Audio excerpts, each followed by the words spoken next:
What I'll show you here is what I think is the best washing machine lint catcher that I've seen on the internet yet. So if you're tired of changing all the screens, the nylons, I don't like all the maintenance involved with it, so I finally built this, which I think is the best there is. So you start with building yourself a box. I use the Trex board. You can buy it in the planking aisles. It's a composite wood, so it's never going to break down. It never gets moldy.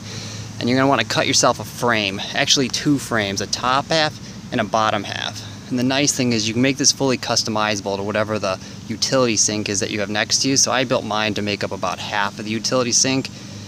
You know, if you went with the full utility sink, you could have a lot more surface area of screening, so it's a lot less maintenance. This one I probably have to clean, I don't know, once a week, maybe once every 2 weeks. It takes 5 seconds. Don't have to worry about anything. But what I did is I built 2 frames. So this top one and this bottom one. And the bottom one, buy some aluminum rod, cut yourself like 1.5 inch pieces, drill the holes accordingly, pound them all the way in. That'll give you a nice sturdy frame for both of them to stick together. And then the screen in the middle, it's the I think they call it the gnat screen or like the fly screen. It's a really tight woven, not your typical one that you'd put in a window, but something you'd put like to keep the gnats out or the really small stuff. So it's super fine. It catches probably about 95–98% of all the lint that goes through. I mean, the rest of that I don't care if it gets in my septic, but it does cut a significant amount. And I started with this, making it so you could pull it off, you know, and have to just thread a new one on there. But I've never had to change it. It's never broken down, so I think it's really great stuff to use. But yeah, once you've got all these little pegs pounded in here into that bottom board, you take the top one, you make yourself a template for it, you know, drill all the holes of the same size, even a little bit bigger, and then you don't have to fight with it when you're getting it on there. And when you put it back on, it'll just sit right back in those holes, you know, and then it'll lock back together. So tight, you know, water won't get between there or anything. And then whenever you use it, you know, it sort of fills it up, and you can go many cycles before it'll get all the way full. But you just stick your hand in there, you wipe out the lint, you throw it in the trash below, and away you go. And like I said, I've been using this one for about 2 years.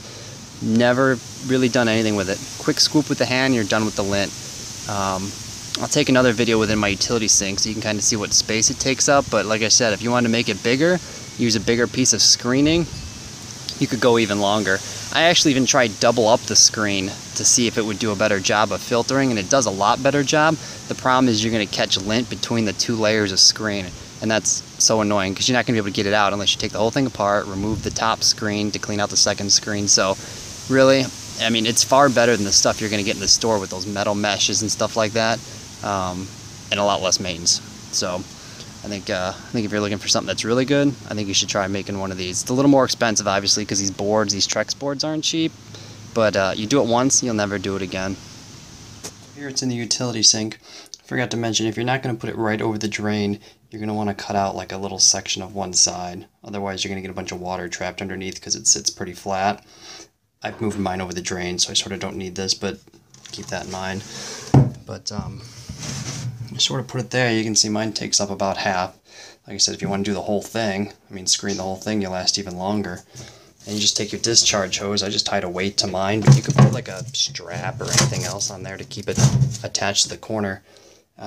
You know, and just let it stick in the corner. And then, you know, you never have to worry about a screen getting too blocked up so that it blocks your water and then sends you a code. This way it always stays open to free to flow, and let's say worst case scenario, you forget to clean out your lint for too long. I mean, the whole thing's just going to overflow and it'll just spill over the edge. So, you know, no harm, no foul to the washing machine or anything like that. So, and like I said, if you do it right after a wash and it's wet, you just scoop the lint out. It's not even a big deal.